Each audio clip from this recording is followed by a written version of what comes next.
নওজোয়ান, মুসলমানের নওজোয়ান, তুমি যে এক ওয়াক্ত নামাজ পড়ো না, তুমি কার লগে যুদ্ধ করতেছো?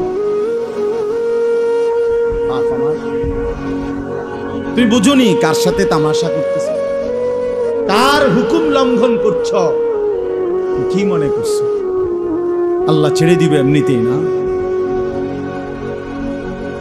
এই সামান্য একটু সুস্থতা, এই যৌবন, এই 18-20 বছরের এই শরীর, এইটুকু পেয়ে একজন শক্ত সামর্থ্যবান সুস্থ সবল যুবক নওজোয়ান দিনের পর দিন, বছরের পর বছর এক ওয়াক্ত নামাজের সেজদা দেয় না, বছরের পর বছর কোনোদিন ফজরের নামাজ পড়ে না।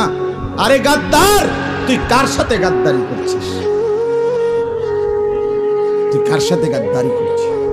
তুই জানো না কার সাথে টক্কর দিচ্ছ?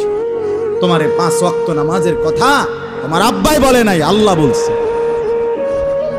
তোমারে 5 ওয়াক্ত নামাজের কথা তোমার মসজিদের ইমাম বলে নাই, আল্লাহ বলছে। আল্লাহ আল্লাহ বলছে। তুমি কার লগে তেরামিটা করলে? গাত্তারামিটা কার লগে করলে? আমি এই জন্য সবসময় বলি, এই পৃথিবীতে আসমানের নিচে জমিনের উপরে সবচেয়ে বড় গাদ্দার, সবচেয়ে বড় গাত্তারা বেয়াদব কে? বেনামাজি যে। ওই সবচেয়ে বড় বেয়াদব, ওই নিকৃষ্ট বেয়াদব, ওই গাদ্দার, ওই গাঁড়তেরা, ওই ঘাউরা নাম্বার 1, গাউরা নাম্বার। ওর ভিতরে কোনো ইনসানিয়ত নাই, ওর ভিতরে কোনো মনুষ্যত্ব নাই। কারণ সে ছোটখাটো বেয়াদব না, ছোটখাটো গাদ্দার না, সে আল্লাহর সাথে গাদ্দারি করে। আপনি কি মনে করেন হেরে? হেরে আপনি কি মনে করেন?